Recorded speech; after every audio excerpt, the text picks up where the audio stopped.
এবারে বক্তব্য প্রদানের জন্য অনুরোধ করছি প্রক্টর ডক্টর কাজী এনাম স্যারকে। স্যারকে অনুরোধ করছি মঞ্চে এসে বক্তব্য প্রদানের জন্য।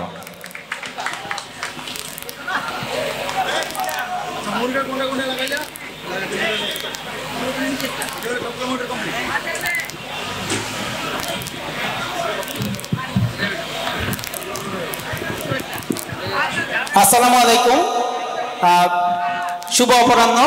Bangladesh army university of science and টেকনোলজির প্রথম ব্যাচ কর্তৃক আয়োজিত এই রেক কনসার্টে উপস্থিত ডিন মহোদয়গণ, সম্মানিত শিক্ষক শিক্ষিকাবৃন্দ, স্নেহের ছাত্রছাত্রীবৃন্দ, আমরা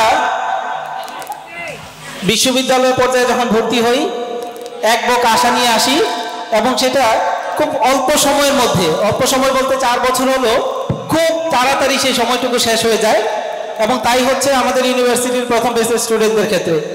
আমার সৌভাগ্য হয়েছে আমি যেখানে পড়াশোনা করেছি সেখানেও আমি খুব প্রথম দিকের একজন স্টুডেন্ট ছিলাম।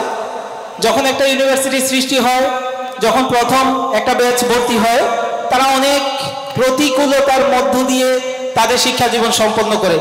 আমি আশা করছি আমাদের এই প্রথম ব্যাচের 183 জন স্টুডেন্ট তাদের শিক্ষা জীবন সম্পন্ন করে 183টি তারকা আকাশে জ্বলতে থাকবে, যেটা দেখে আমরা অনুপ্রাণিত হব। আমরা যারা এখানে পড়াশোনা করছি, অনাগতকালে যারা আসবে তারা অনুপ্রাণিত হবে। আমি প্রথম ব্যাচের সকল শিক্ষার্থীদের সাফল্যমণ্ডিত জীবন কামনা করছি। সবাইকে ধন্যবাদ জানিয়ে আমি আমার বক্তব্য শেষ করছি। Thank you.